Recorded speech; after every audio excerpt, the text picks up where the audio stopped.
Money is never the problem. It's the mirror. It reflects back the habits you practice in silence, the disciplines you keep, or the ones you neglect.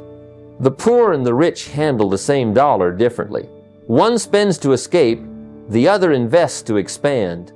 The truth is, wealth doesn't slip through your fingers overnight. It evaporates through daily choices that seem harmless. Change the habits, and you change the reflection. The question is, are your habits building the life you dream of, or are they slowly stealing it away? When I was young, I thought the secret to wealth was simply making more money. I believed if I could just add another zero to my paycheck, all my problems would vanish. But I learned quickly that it doesn't matter how much comes in if everything goes right back out. Poverty isn't the absence of money, it's the presence of habits that consume it. If you spend every dollar you earn, even if that dollar is multiplied 1,000 times, you're still standing on the edge of the same cliff. It only takes one gust of wind to push you over, and for most people, that gust comes in the form of an unexpected bill, an emergency, or a job loss. That's why the rich and the poor live in two different worlds even when they earn the same income. It's not the paycheck that separates them. It's the discipline. The truth is, spending everything you earn is a silent trap. It feels harmless at first because you're covering the bills, buying the meals, enjoying a little entertainment. But slowly, without realizing it, you're building a cage around your life. You're working hard, but you're not moving forward. You're always running, but never arriving. And when you get to the end of the year, you look back at 12 months of sweat and effort, yet nothing stands as a monument to that labor. That is the definition of financial slavery. The strategy to escape is simple but not easy. You must begin by keeping a portion of what you earn as untouchable capital. Think of it as your seed. A farmer who eats all his seed has no harvest next season. He may satisfy his hunger tonight, but he guarantees famine tomorrow. The wise farmer eats some, but always saves some to plant. And that's exactly how wealth works. Your paycheck is your seed. You can eat it all, but you'll stay hungry every year. Or you can discipline yourself to keep a portion, plant it, and let it grow into something greater. I discovered the 7-0-2-0-1-0 principle early in my career, and it changed my life. Live on 70% of what you earn, no matter how small that feels at the beginning. Use the next 20% to invest, whether it's in your education, your business, or assets that grow while you sleep. And dedicate the final 10% to giving. Why giving? Because generosity keeps your heart in the right place, and it keeps money from owning you. I've found that people who give are less anxious about money and more open to opportunities because they're not clinging to every dollar in fear.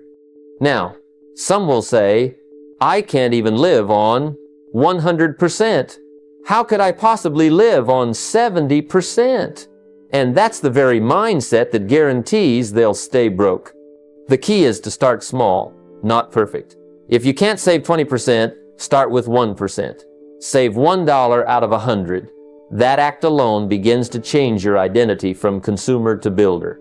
The amount matters less than the habit. Over time, as you grow your income, you increase your percentages until the formula becomes second nature. I remember when my income was low and the bills were high, but I forced myself to put aside just a few dollars.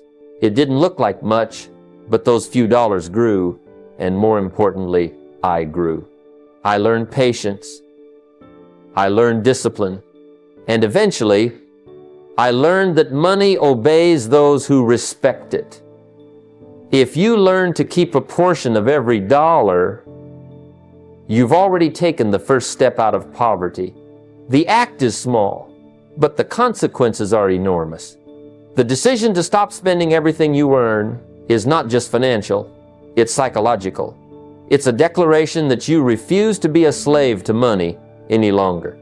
The day you decide to keep a portion of every dollar is the day you start building a future worth living. One of the greatest mistakes people make with money is confusing needs with wants.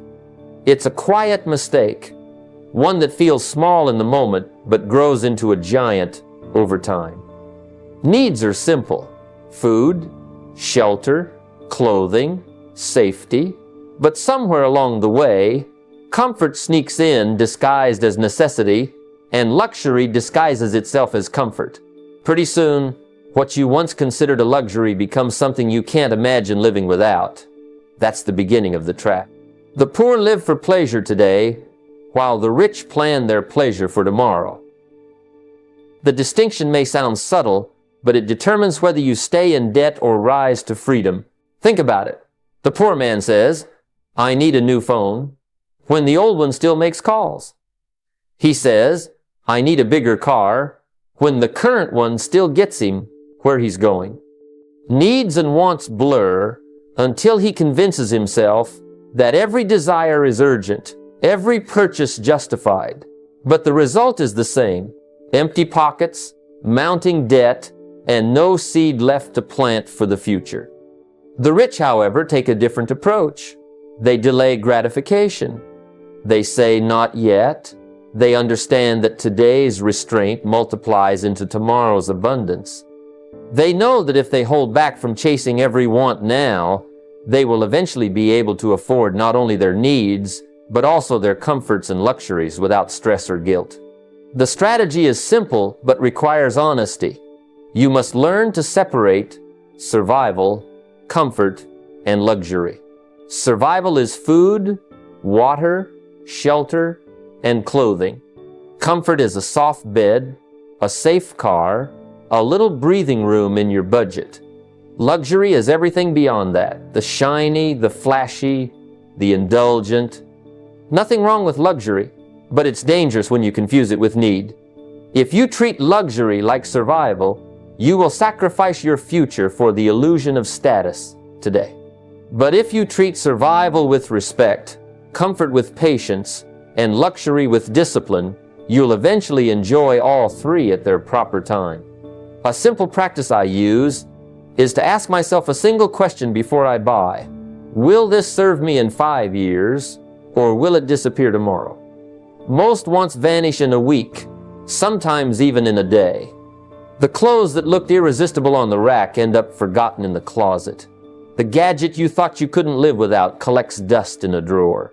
But the dollar you save, the book you buy to educate yourself, the investment you plant, those will still be serving you years down the road. I remember a time early in my career when I was tempted to buy a car that was far beyond my means. It wasn't about transportation, it was about image. I thought it would make me feel important. But when I asked myself if it would serve me in 5 years, the answer was clear. That car would be gone, its shine faded, its payments still chaining me to debt. Instead, I drove a modest car, and I took the money I saved and invested it. Years later, that investment produced returns that bought me not just a car, but freedom. That was the better trade. The discipline of distinguishing between needs and wants builds character as much as it builds wealth. Every time you say no to a fleeting want, you say yes to a stronger future. Every time you delay a purchase today, you buy yourself options tomorrow.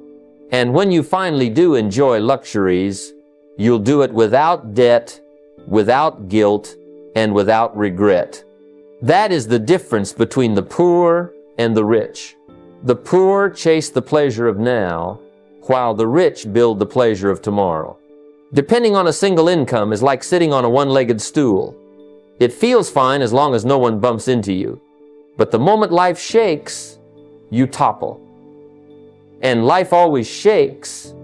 The car breaks down, the company downsizes, the economy dips, and suddenly the one leg you trusted is no longer strong enough to hold you up.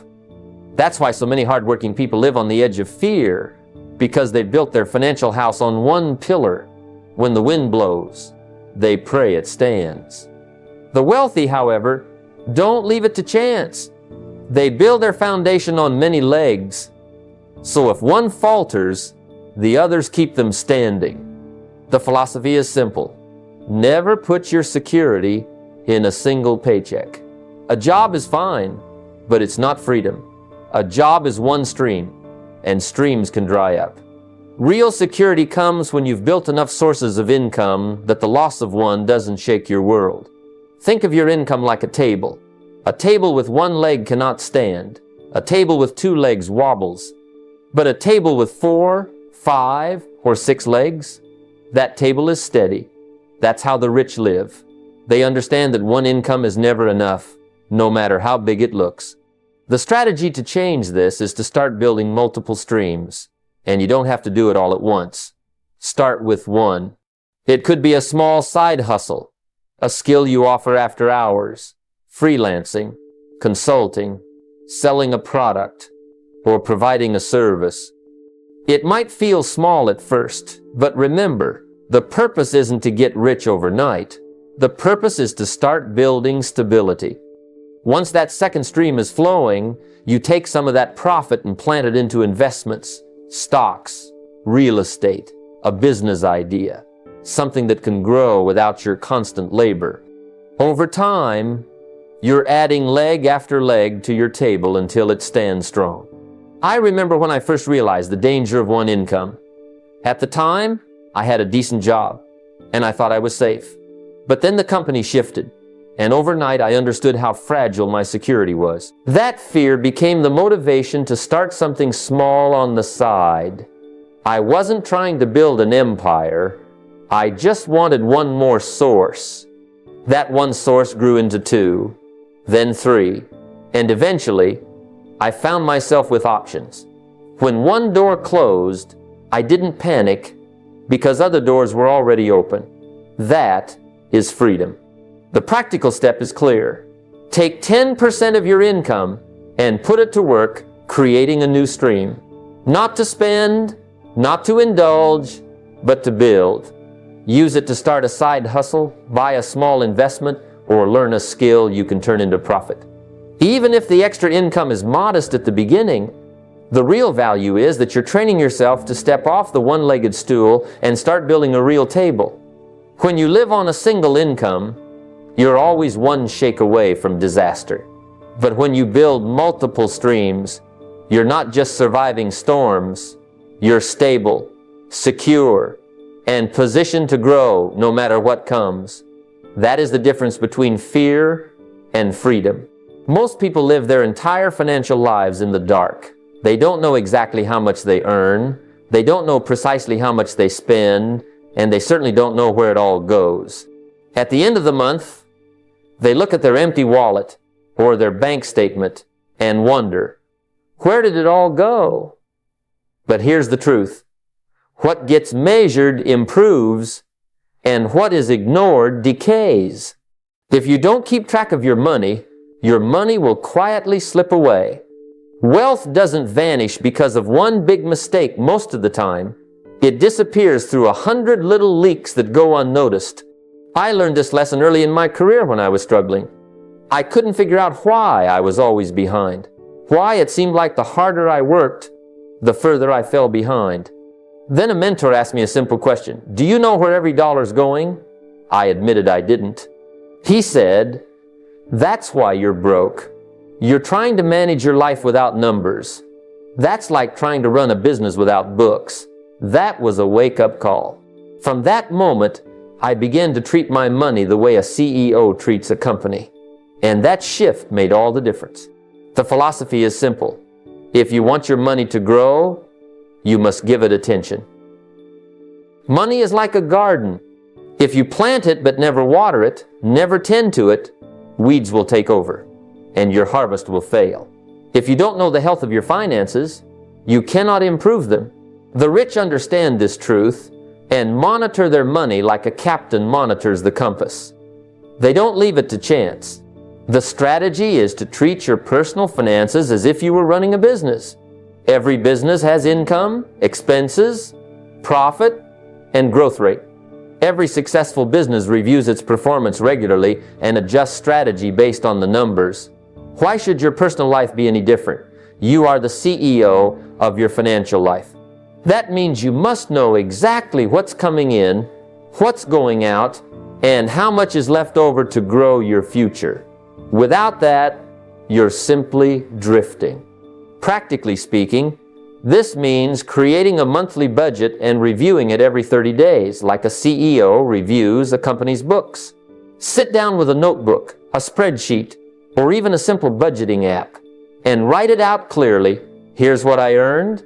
Here's what I spent. Here's what's left. Do this with discipline. You'll be shocked at how many little leaks you discover. That subscription you forgot to cancel. That daily coffee that adds up to hundreds by year's end. Those small purchases that seem harmless but steal your future quietly. Once you see the truth on paper, you gain the power to correct it. When I first started tracking my money, it wasn't comfortable. I didn't like what I saw. I had to face the reality that I was spending more than I thought, wasting more than I imagined, and saving far less than I claimed. But facing that discomfort was the key to changing it. Within months, I was making better decisions simply because I was aware. And awareness is the beginning of mastery. Don't fall into the trap of thinking tracking your money is tedious or unnecessary. It is the foundation of financial freedom. You cannot steer a ship without a map, and you cannot build wealth without knowing your numbers. So review your finances every month. Treat your money like a business. Because if you don't run your money with clarity and discipline, your money will run you. And that's the surest path to staying broke. Debt can be one of life's greatest traps because it looks harmless at first. It promises you pleasure today while hiding the chains it will lock on you tomorrow. Borrowing money to consume is one of the quickest ways to trade your freedom for slavery. And the saddest part is, many people walk into it smiling with the illusion that they're buying comfort, when in reality, they're renting misery with interest. Poverty isn't always about a lack of income. Often it's about the choices we make with credit. If you spend your life borrowing for cars that lose value the moment you drive them, or gadgets that will be outdated in 6 months, you're sacrificing tomorrow's potential for today's momentary thrill. I remember a time when I thought debt was simply a tool, and in one sense it islanded. But the question is, a tool for what? Used for building, debt can be a lever that lifts you higher. Used for consuming, debt is a shovel that digs your hole deeper. The philosophy is straightforward. If you're borrowing money, make sure it's for something that will return value, not for something that evaporates the moment you swipe the card. Wealthy people understand this difference. They borrow strategically, sometimes for investments, for businesses, for assets that create more income. But they avoid the chains of consumer debt because they know it robs them of the very freedom wealth is supposed to provide. The strategy is simple, though not always easy. You must make debt your servant, not your master. That means you don't lean on credit cards to patch over gaps in discipline. It means you don't borrow for vacations, gadgets, or luxuries you cannot yet afford. Instead, use debt only as leverage to acquire assets that produce. Debt should be fuel for productivity, not for pleasure. If you borrow, let it be for something that pays you back, not something that demands even more from you in the future. Now, what do you do if you're already in the trap? That's where the practical step comes in. Eliminate one consumer debt at a time, and do it with focus. One of the best ways I've seen is the snowball method.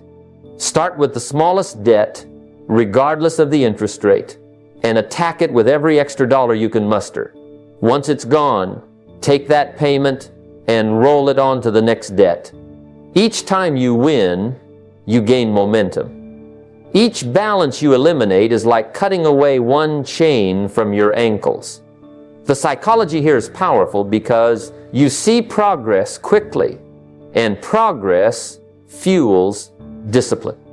I've seen people apply this principle and completely transform their lives. A man once told me he and his wife had over a dozen credit cards maxed out. It felt impossible to escape, but they applied the snowball method. One card, then another, then another. It took years, but with each victory, they felt lighter, freer, more in control. By the time they finished, they not only had no debt, they had a new mindset. They no longer saw credit cards as a crutch, but as a dangerous trap they would never return to. Debt promises ease, but delivers bondage.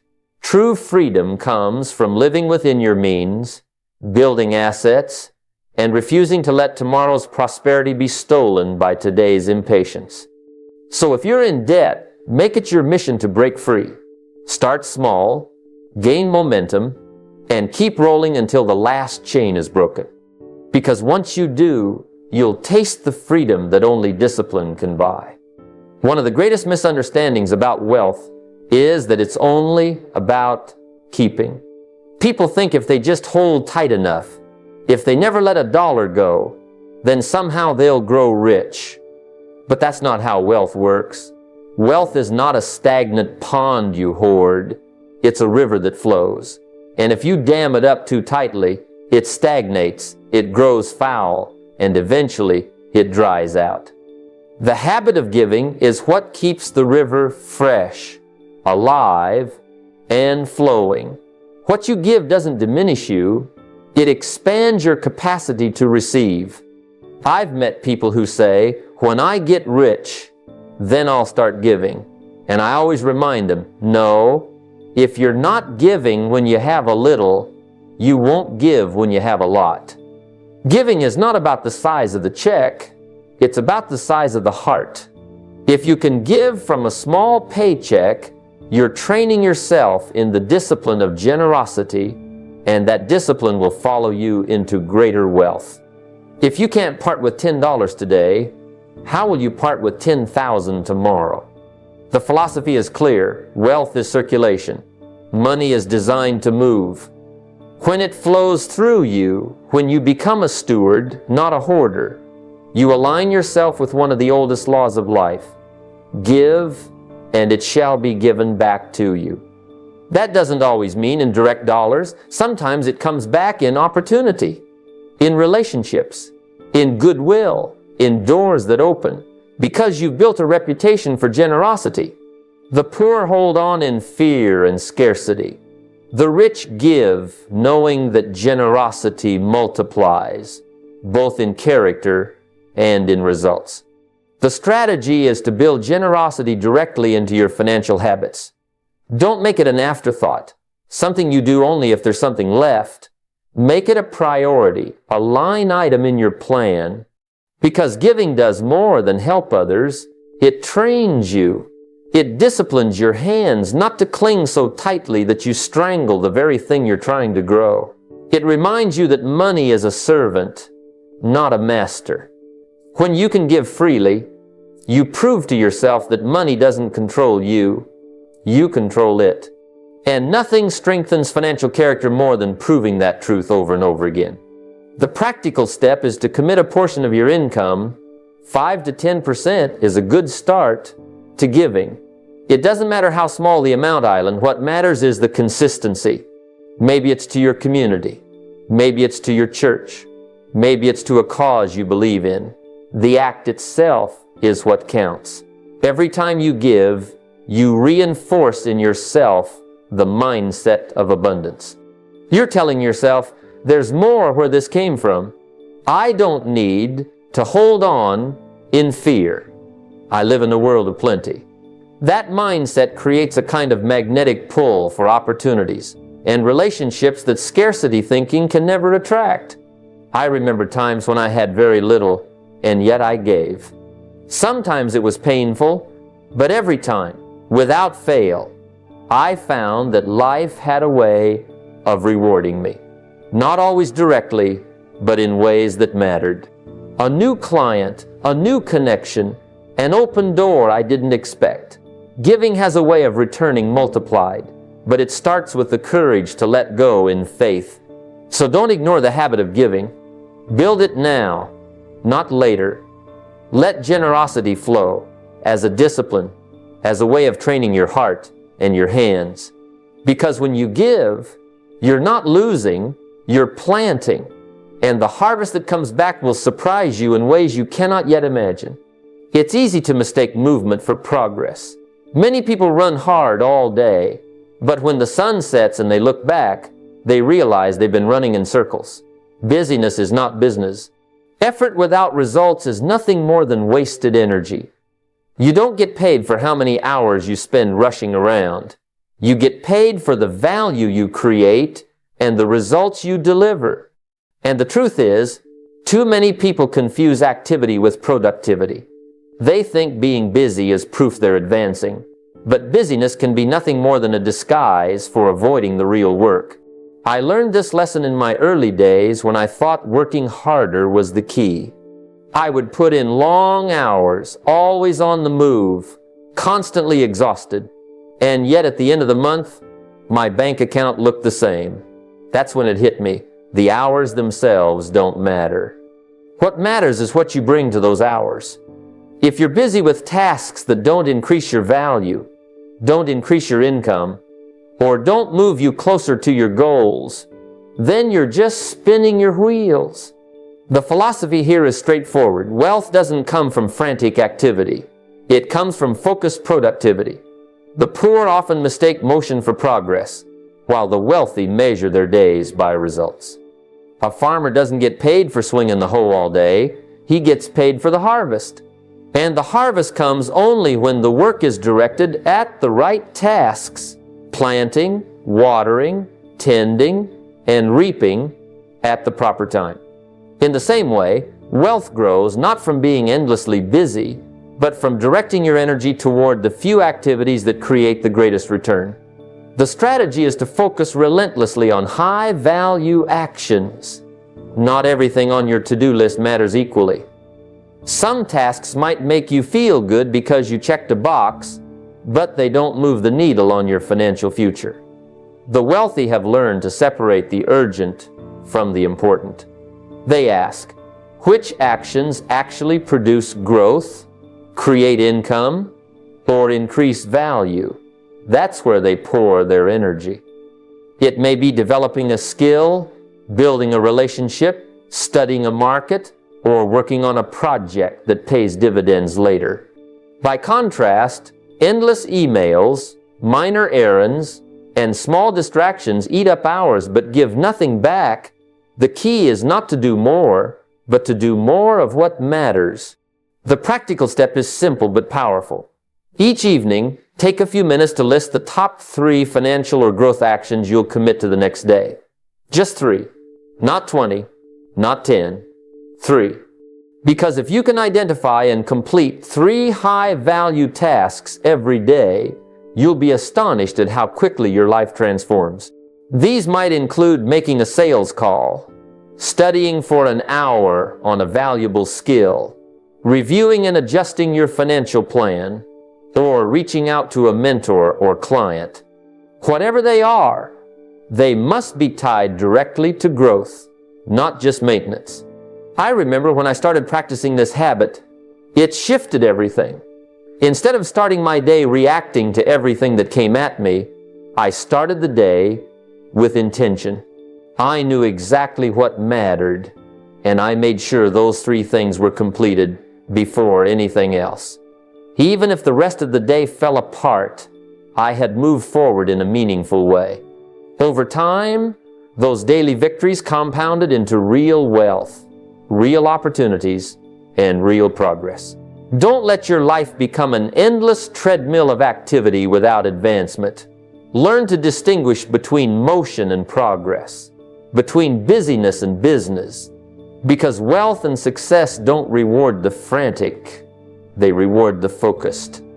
One of the greatest traps that keeps people stuck is fear. Fear of losing, fear of failing, fear of risk. Some play it so safe that they never step out of the tiny circle of comfort they've drawn around their lives. But here's the truth. Playing it too safe guarantees poverty just as much as recklessness does. The person who never risks anything never gains anything. They lock themselves away from loss, but they also lock themselves away from opportunity. The other extreme is just as destructive. Reckless gambling, chasing shortcuts, hoping for luck instead of building discipline.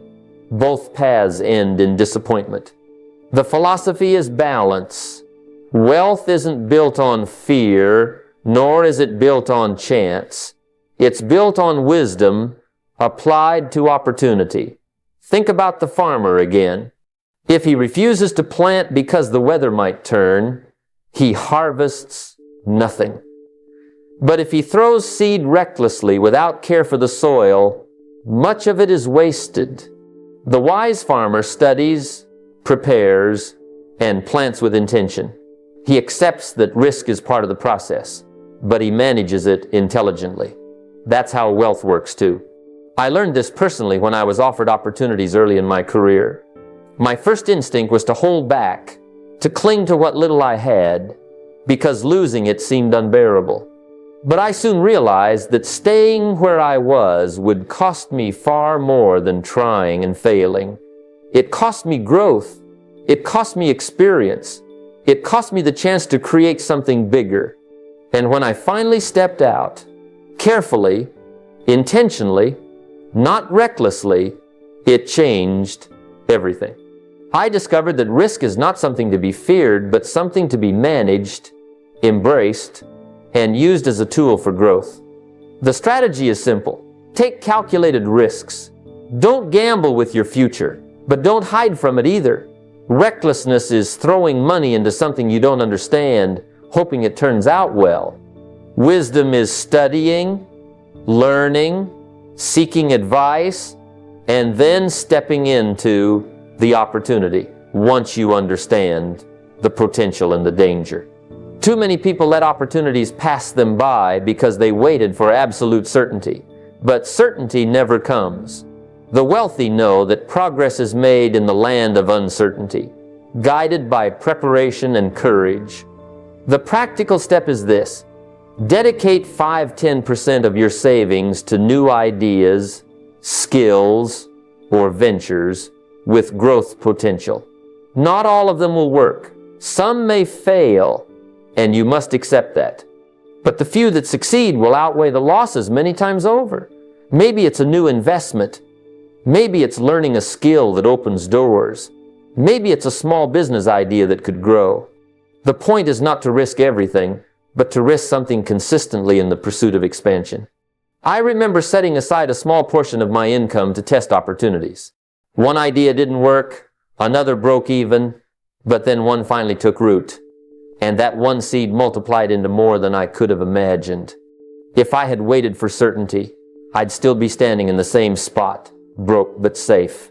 Instead, I chose to step forward, not recklessly but wisely, and that decision created growth. So ask yourself, are you hiding behind safety, or are you gambling recklessly? Both will rob you of wealth. The middle ground, the path of courage and wisdom, is where prosperity lives. Because the future doesn't belong to the fearful or the reckless. It belongs to those who take risks wisely. One of the costliest habits I've seen in people is waiting for the perfect time. They keep saying, I'll start saving when I earn more. I'll invest when things settle down. I'll read and learn when I have the time. But let me tell you, someday is not a day on the calendar. If you keep waiting for all the stars to align, you'll discover that years have slipped through your fingers and nothing has changed. Delay is the most expensive cost in life, because time never comes back once it's gone. The philosophy is simple but profound. The future doesn't belong to those who wait. It belongs to those who begin. Poverty and wealth both grow from habits, and habits are formed in the present, not in the future. The poor delay action because they hope conditions will improve first, while the wealthy act now, even if the steps are small. They know that momentum is born from motion, not from perfection. I remember when I was younger, I kept telling myself I'd save money once I had more. But the truth is, when you don't learn to save $1, you'll never save 100. When you don't invest 5 minutes in reading, you'll never invest an hour. The habit must be built in the present, no matter how small it looks. $1 set aside today is a seed planted. 1 page of a book read today is knowledge in the making. Small beginnings grow into great results. The strategy is to start where you are with what you have. Don't wait for the perfect paycheck, the perfect idea, or the perfect opportunity. That perfection is an illusion that keeps you standing still while others move forward. Start today, because the act of beginning creates momentum. Once you're in motion, opportunities multiply, confidence grows, and results compound. The wealthy understand that you don't need to see the entire staircase to take the first step. You only need to move 1 step forward, and the rest reveals itself along the way. The practical step is crystal clear. Begin now, not tomorrow, not someday, today. If all you can save is $1, save it. If all you can invest is 10 minutes in a book, read it. If all you can do is watch 1 meaningful lesson instead of 1 empty show, choose that. The power of small beginnings lies in the discipline they create. That $1 grows into 10, 10 grows into 100, and soon you've built a habit stronger than excuses. The first page of a book leads to the second, and soon you've trained your mind to crave learning. The first step toward a goal creates momentum that carries you forward to the second and third. I've seen people wait their whole lives for conditions to be perfect, and they end up with nothing but regret. I've also seen people start with almost nothing, just a little faith and a small action, and over time they built fortunes, not only in money but in knowledge, relationships, and opportunities. The difference wasn't circumstance. It was courage to begin. So I challenge you, don't let delay rob you of your future. Stop waiting for the perfect time. There is no perfect time, only the time you decide to act, and that time is now. Too many people live their lives leaning on hope, as if luck is going to drop prosperity into their laps. They spend their time waiting for a windfall, buying tickets, betting on chance, and whispering someday like it's a strategy. But here's the truth. The poor hope, the rich plan. Luck is not a plan, and fortune does not smile on wishful thinking. It smiles on preparation, discipline, and consistency. If you're waiting for luck to save you, you'll be waiting forever. The philosophy is clear. Luck follows preparation, not wishes. Think of it like the wind. The wind blows on us all. Some complain it's too strong. Some wish it would change. But the wise adjust their sails. The same wind of opportunity blows on the rich and the poor alike. The difference is that the rich have prepared their sails through habits of discipline, while the poor hope the wind will carry them without effort. Hope is a beautiful thing, but as a strategy, it's bankrupt. I once knew a man who spent every Friday buying lottery tickets, convinced his big break was coming. Week after week, year after year, his money disappeared into the pockets of others, and his life never changed. Meanwhile, I knew another man who never once wasted a dime on chance. Instead, he put a little into books, a little into investments, and a little into building his skills. Over time, his fortune grew, not overnight, but surely, steadily, and securely. The difference wasn't opportunity, it was mindset. The strategy is to replace the lottery mindset with habits of consistency and growth. Stop chasing shortcuts, stop hoping for miracles, and start building systems of discipline. The wealthy understand that small, repeated actions create massive results over time. They don't sit around waiting for their ship to come in, they build the ship themselves. Every dollar saved, every page read, every skill improved is a brick in the foundation of wealth. And while others are hoping, the disciplined are preparing, and preparation is the soil in which luck grows. The practical step is straightforward. Trade one wishful purchase for an investment in your future. Take the money you'd spend on a lottery ticket, a bet, or a fleeting indulgence, and instead put it toward knowledge or assets. Buy a book on investing, enroll in a course, save it toward an index fund. Use it to start a small project. The act itself may feel small, but it shifts your mind from hope to discipline. And once you've made that shift, you'll discover that what you once thought of as luck begins to show up in your life because you're prepared to catch it. I've often said that discipline weighs ounces while regret weighs tons. The discipline of setting aside even a tiny bit of money for growth is light compared to the crushing regret of wasted years hoping for luck. And the beautiful part is that the more disciplined you become, the luckier you appear. Opportunities show up, doors open, people notice you, because your preparation has made you ready. So the next time you're tempted to rely on chance, remember this: fortune doesn't come to those who wait and wish. It comes to those who prepare and act. Don't depend on luck. Depend on discipline. That's where real wealth is found. Most people think of wealth only in terms of what they can spend, enjoy, or accumulate while they're alive. But true wealth has a longer horizon.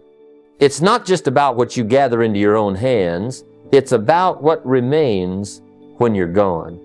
Wealth isn't measured only by bank balances or possessions. It's measured by the impact you leave behind, by the security and opportunity you create for those who come after you. If your wealth dies when you die, then it was never really wealth. It was just consumption. The philosophy is that wealth isn't just about accumulation, it's about continuation. You see, the poor live only for the present moment, spending everything, consuming everything, and thinking only about today. The wealthy think generationally. They ask themselves, what will my children, my family, my community inherit, not only from my money, but from my example, my habits, and my wisdom? That's the difference between short-term gain and long-term legacy. I remember when I first began to see the importance of legacy. I was focused on building my own security, and that was good and necessary. But soon I realized that if everything stopped with me, then all I had done was build a temporary comfort. Legacy requires thinking bigger than yourself. It's about planting trees whose shade you may never sit under, but your children and grandchildren will. It's about passing on principles and structures so that your work continues to bear fruit long after you're gone. The strategy is to plan intentionally for inheritance, impact, and contribution. Don't leave the future of your family or your resources to chance. Without planning, wealth dissipates quickly.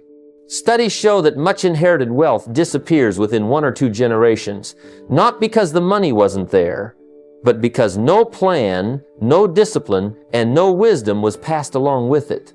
You must think like an architect, designing not only for your own lifetime, but for those who will walk through the doors you've built. That means estate planning, teaching financial principles to your children, and building assets that outlive your labor. It also means thinking beyond family to contribution. What causes, communities, or missions will benefit from the wealth you've created? That's how wealth transcends a life and becomes a legacy. The practical step is to begin a written plan for your estate, however small. Don't wait until you have millions. If you have $1,000, plan how it should be used if you're no longer here. If you have a home, decide how it will be passed on. If you have children, begin teaching them the value of money, the discipline of saving, the habit of giving. Wealth is more than money. It's knowledge, habits, and culture. Write it down. Create clarity. Align your daily actions with building, not just for yourself, but for those who follow you. I knew a man who left his children nothing but debt because he never planned beyond himself. I knew another who left behind not only wealth, but a system of values, a set of written instructions, and habits his children were already practicing. The first man's family struggled for years.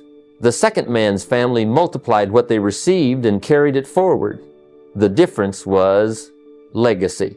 So don't think of wealth as something that ends with you. Think of it as a river that keeps flowing, nourishing lives long after you've gone. Build wisely, plan intentionally, and remember, true wealth isn't just what you accumulate, it's what you leave behind. Wealth is not a secret reserved for a chosen few. It is the natural reward of discipline, vision, and daily choices stacked over time. The difference between poverty and prosperity is not chance, but habits. If you spend everything, chase every desire, wait for luck, or delay your start, you remain in the 97%. But if you plan, save, invest, teach, and build with intention, you join the 3% who live free. So begin today. Track your money. Start your side hustle. Read that book. Teach what you know. Build not just for yourself, but for generations. Start now